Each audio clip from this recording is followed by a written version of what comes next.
أهلا بيكم طلبة سنة تالتة إعدادي. النهاردة هنحل مع بعض امتحان محافظة الجيزة ومادة الدراسات الاجتماعية ترم تاني عام 2023. أول سؤال في الجغرافيا بيقول لنا هنا: أمامك خريطة صماء للعالم. اكتب في كراسة إجابتك مدلول الأرقام الموضحة عليها. 1. المحيط، ده الأطلنطي. 2. أولى الدول في إنتاج قصب السكر، أنا عارفها من غير ما أبص على الخريطة، اللي هي البرازيل. 3. دولة منتجة لأصواف المارينو، طبعا من غير ما أبص على الخريطة أنا عارفها برضو، اللي هي أستراليا. 4. إقليم صناعي، مش هقول لي على قارة أمريكا الشمالية، طبعا ده اسمه إقليم شمال شرق الولايات المتحدة الأمريكية. سؤال به بيقول لنا هنا: صوب ما تحته خط. يوجد في صحراء التندرا الباردة حيوان الرنة. 2. أولى قارات العالم إنتاجا للطاقة النووية قارة أوروبا. 3. تغطي الغابات الاستوائية والمدارية الجزء نقط لنيجيريا، طبعا ده الجزء الجنوبي. 4. يسود ألمانيا مناخ نقط الممطر طوال العام خاصة في الشمال، ده مناخ غرب أوروبا. سؤال جيم بيقول: حدد المادة الخام التي تقوم عليها هذه الصناعة. صناعة الخبز، طبعا المادة الخام اللي هي القمح. 2. صناعة الملابس والمنسوجات، دي هيكون القطن. 3. صناعة إطارات السيارات، ده المطاط الطبيعي. 4. صناعة الأسلاك والأدوات الكهربية، ده معدن النحاس. السؤال الثاني بيقول لنا: اكتب ما تشير إليه العبارات الآتية. زراعة الأرض أكثر من مرة في العام الواحد لإشباع حاجة السكان المحليين من الغذاء، دي الزراعة الكثيفة. 2. نوع من الرعي تعتمد عليه تربية الأغنام في العالم، طبعا ده الرعي التجاري. 3. استخراج المعادن ومصادر الطاقة من باطن الأرض أو بالقرب من السطح، ده النشاط التعديني. 4. يعد أهم مصادر الطاقة لارتباطه بالتنمية الاقتصادية والاجتماعية والعلاقات السياسية، ده البترول. بما تفسر يعتبر النشاط الزراعي من الأنشطة الاقتصادية الأساسية في العالم. هقول له 3 أسباب. أول حاجة فيها إن هو مصدر رئيسي لغذاء الإنسان والأسماك والحيوانات. 2. مصدر للمواد الخام الزراعية اللازمة للصناعة مثل الألياف التي تدخل في صناعة المنسوجات. 3. يرتبط به تربية الحيوان. السؤال الثاني: بما تفسر تحتل الصين المركز الأول في إنتاج الأسماك في العالم. هقول له بسبب مصائدها على المحيط الهادي ووجود الأنهار والبحيرات ومزارع تربية الأسماك. 3. تقدم الصناعة وتطورها في الدول المتقدمة. هقول له لأنها أخذت بالأساليب العلمية وتطبيق الأبحاث والتجارب العلمية في الاختراع وتطوير المنتجات الصناعية وتحديثها بشكل مستمر. 4. في بما تفسر يتركز السكان في غرب نيجيريا وفي السهول الشمالية وهضبة جوز. أقول له حيث وجود الأراضي الزراعية والمراعي الطبيعية والتعدين. بيقول هنا جيم: انقل الجدول التالي إلى كراسة إجابتك ثم أكمل الفراغات. طبعا هنا مديني دولة نيجيريا، طبعا أنا همشي مع النقط وأشوف في الآخر هو كاتب ليه. في الأهمية اللي هي العاصمة القديمة، العاصمة القديمة، يبقى إذا نيجيريا موجودة في قارة أفريقيا. والمدينة اللي بيطلق عليها العاصمة القديمة هكتب هنا لاجوس. بعد كده الدولة التانية هو بيقول لي في أوروبا وعندها مدينة اسمها هامبورغ، على طول هتبقى الدولة اسمها ألمانيا. هامبورغ دي الأهمية بتاعتها إن هي أهم المواني ألمانيا وهي قريبة من بحر الشمال. تمام، يبقى كده حلينا الجدول مع بعض. بعد كده السؤال ثانيا التاريخ. السؤال الثالث بيقول لنا هنا أول سؤال فيه: اختر الإجابة الصحيحة أو الكلمة الصحيحة من بين القوسين.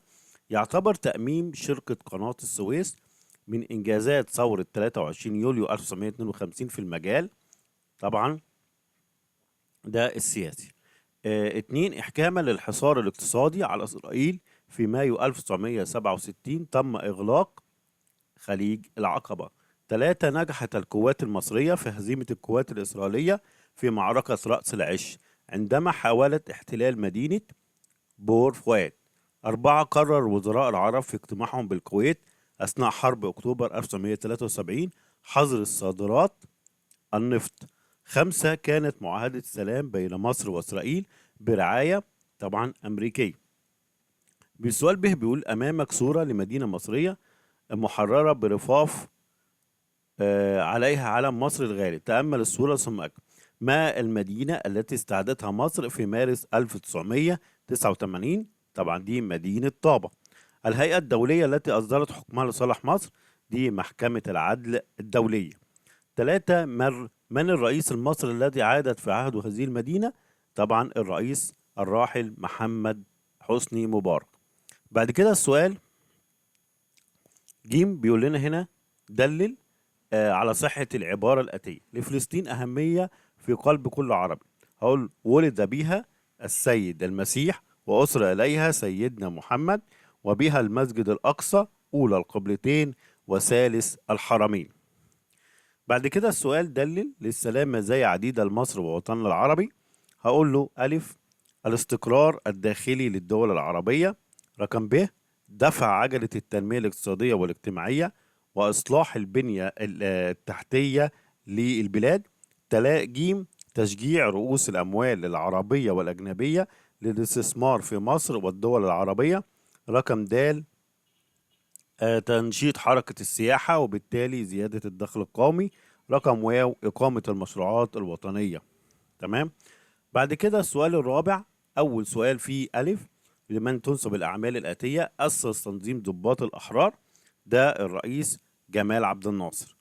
2. أذاع البيان الأول لثورة 23 يوليو 1952 بصوته من دار الإذاعة المصرية. ده الرئيس الراحل محمد أنور السادات. 3. قاد خطة الخداع لصرف أنظار اليهود عن التجهيزات الهجومية لحرب أكتوبر 1973. ده المشير أحمد إسماعيل. 4. استلم السلطة في 3 يوليو 2013 وكان رئيس المحكمة الدستورية العليا. ده المستشار عدلي منصور. ب بيقول ضع كلمة صح أمام العبارات الصحيحة وكلمة خطأ أمام العبارات غير صحيحة. فساد الحكام، فساد النظام الملكي وخضوع مصر للاحتلال البريطاني من عوامل قيام ثورة 23 يوليو 1952. الإجابة صح. 2. رفضت هيئة الأمم المتحدة تقسيم فلسطين عام 1947. الإجابة غلط. 3. تعرضت مصر للعدوان الثلاثي على عام 1956 لمساندتها حركات التحرر الوطني في الجزائر. الإجابة صح. 4. قدم وزير خارجية الولايات المتحدة الأمريكية مبادرة روجرز لوقف إطلاق النار. أقول له الإجابة صح. بعد كده نجحت ثورة 23 يوليو 1952 في تحقيق بعض أهدافها من خلال إنجازاتها في مختلف المجالات. في ضوء العبارة أجب عما يأتي: ماذا يحدث إذا لم يتم بناء السد العالي؟ هقول له لم يتم حماية مصر من الفيضان، ولم يتم تخزين المياه، ولم تولد الكهرباء.